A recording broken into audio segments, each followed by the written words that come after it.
গত 6 মাসে আপনারা ব্যর্থতার পরিচয় দিয়েছেন। বাংলাদেশের তরুণরা অন্যায়ের প্রতিবাদ করতে গিয়ে জীবন দিচ্ছে। সন্ত্রাসের বিরুদ্ধে কথা বলতে পারবো না, আমরা কি মাদকের বিরুদ্ধে কথা বলতে পারবো না?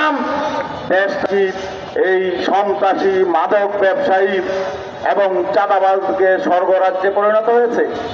আমরা সরকারের প্রতি আহ্বান জানাতে চাই, গত 6 মাসে আপনারা ব্যর্থতার পরিচয় দিয়েছেন। আপনারা মানুষের জীবন সম্পদ রক্ষায় ব্যর্থ হয়েছেন।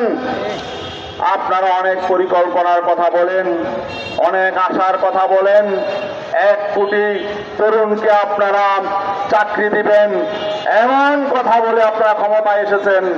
এখন বাংলাদেশের তরুণরা অন্যায়ের প্রতিবাদ করতে গিয়ে জীবন দিচ্ছে। আমরা পরিষ্কার বলতে চাই, সন্ত্রাসী কারা গ্রেফতার হয়েছে স্পষ্ট করুন।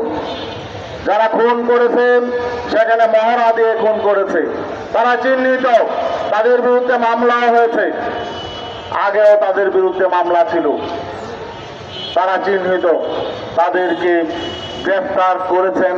আমরা শুনেছি কাউকে কাউকে গ্রেফতার করা হয়েছে। স্পষ্ট আমরা জানতে চাই কয়জনকে গ্রেফতার করা হয়েছে, কাদেরকে গ্রেফতার করা হয়েছে। আমরা মিডিয়ার সামনে আইন শৃঙ্খলা বাহিনীকে বলবো প্রকাশ করার জন্য।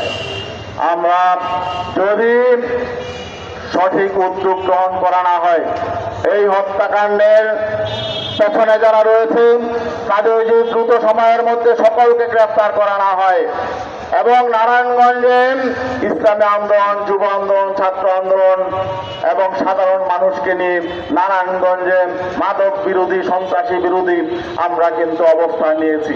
আমরা নারায়ণগঞ্জবাসীকে বলবো, সন্ত্রাসীদের কোনো দল নেই, তারা যে দলেরই হোক আপনারা প্রতিরোধ করে তুলুন, প্রতিরোধ করে তুলুন। শুধু নারায়ণগঞ্জ নয়, গোটা বাংলাদেশে চাঁদাবাজ এবং সন্ত্রাসের বিরুদ্ধে, চাঁদাবাজীদের বিরুদ্ধে, চাঁদাবাজদের বিরুদ্ধে, সন্ত্রাসীদের বিরুদ্ধে, মাদক ব্যবসায়ীদের বিরুদ্ধে আমাদেরকে নতুন যুদ্ধে ঝাঁপিয়ে পড়তে হবে।